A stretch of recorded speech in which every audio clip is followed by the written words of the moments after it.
Allez, je suis tombé sur ce graphique, j'ai pas pu m'empêcher, il faut que je vous en parle. Donc, ce graphique, il nous parle des insiders. Les insiders, c'est quoi? C'est en règle générale les personnes qui sont les PDG, les chefs, les différents protagonistes d'une entreprise. On appelle aussi ça le smart money. Donc, en gros, c'est les personnes qui savent un petit peu ce qui se passe dans la boîte et on va se dire que quand ils achètent et quand ils vendent, globalement, c'est qu'ils savent pourquoi. Donc quand on regarde ce graphique, évidemment, on va vous expliquer que les PDG n'ont jamais autant vendu d'actions que dernièrement. En filigrane, ça veut dire, faites attention, le crack est pas loin. La problématique de ça, premièrement, c'est de se dire que, regardez l'historique, les PDG vendent beaucoup d'actions au travers de tous les temps. Il n'y a que pendant en fait les baisses du marché qu'il y a moins de ventes. Mais essentiellement pendant les hausses, il y a beaucoup de ventes. Et ces ventes-là, elles ne se font pas au plus haut. Elles se font en règle générale au fil de l'eau. Et on le voit en 2021, etc. Vous n'avez pas de timing. Globalement, c'est pas parce que les PDG se mettent à beaucoup vendre que le marché va se retourner à la baisse tout de suite. Ça vous donne absolument pas le timing. Deuxièmement, il faut se poser quelques questions.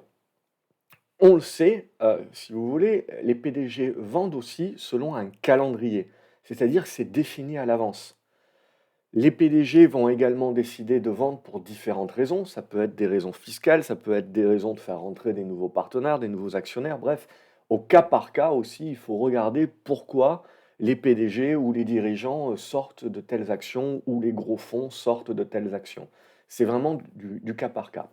Aussi, ce qu'il faut regarder, c'est où va l'argent.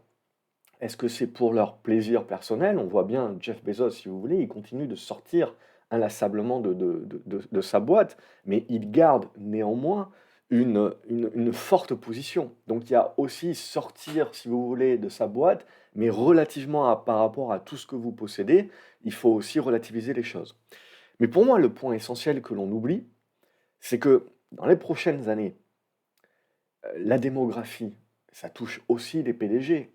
Vous avez énormément de patrons de boîtes qui ont créé leur boîte ces dernières années, qui vont tendre vers la retraite et qui, in fine, si vous voulez, doivent soit préparer leur transmission en essayant, comme fait Bernard Arnault, de peut-être racheter le maximum justement de titres pour éventuellement faire une meilleure transmission plus tard, voire sortir la cote, sortir de la cote le titre éventuellement, puisqu'on réduit de plus en plus les flottants. Et n'omettons pas également que, on a un certain nombre de PDG qui, pour cette transmission-là, veulent éventuellement vendre la boîte, vendre leur part pour pouvoir, sortir, faire des transmissions, faire des passations, bref, vivre de beaux jours et profiter justement des niveaux de valorisation.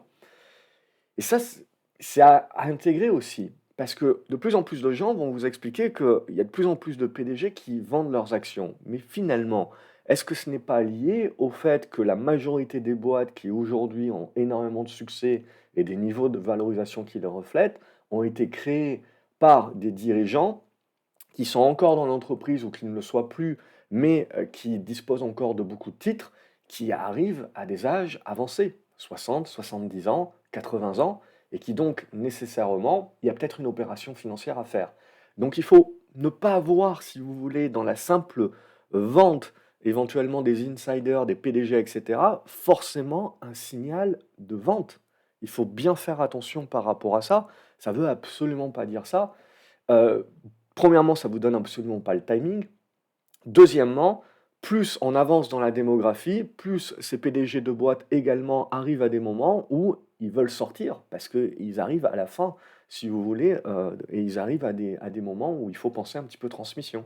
Donc il faut réfléchir à tout ça parce que peut-être que ces prochaines années, les ventes des PDG vont augmenter, mais la raison qui l'expliquera, c'est pas nécessairement parce que le marché est complètement, déconnecté de la réalité économique, en bulle, trop valorisé et qu'il va se crasher forcément. Non, ça peut être tout simplement parce que, bah, il y a de plus en plus de personnes âgées dans le monde occidental, dans les boîtes donc qui, ont progressé et qui font la valorisation, et les capitalisations boursières mondiales aujourd'hui et forcément, eh ben, les PDG ne dérogent pas à la règle et les PDG éventuellement et les dirigeants et ceux qui disposent des plus gros, stocks d'actions de ces titres-là, eh ben, ils ont également un âge avancé et à un moment donné, il faut bien il faut bien retirer un petit peu les billes et donc finalement, ne pas nécessairement voir une relation de cause à effet, si vous voulez, par rapport à ça, c'est peut-être juste aussi lié à la démographie.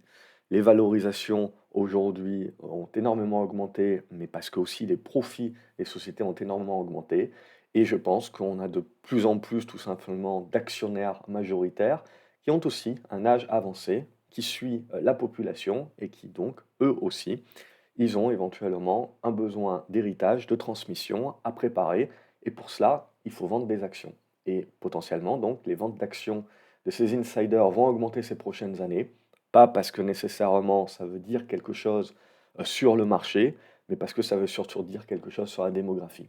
Je vous laisse me dire en commentaire ce que vous en pensez de tout ça. Est-ce que vous voyez d'autres raisons éventuellement qui peuvent pousser les insiders justement à vendre leurs actions? Et pour laquelle, je veux dire, on ne peut absolument pas anticiper de timing, que ça veut dire que le marché est trop haut, trop cher et qu'il va forcément se casser la figure. Je vous propose également une autre vidéo qui s'affiche à l'écran pour aller un petit peu plus loin sur ce même type de questions-là et je vous retrouve dans les commentaires pour savoir ce que vous en pensez. Salut les graphes.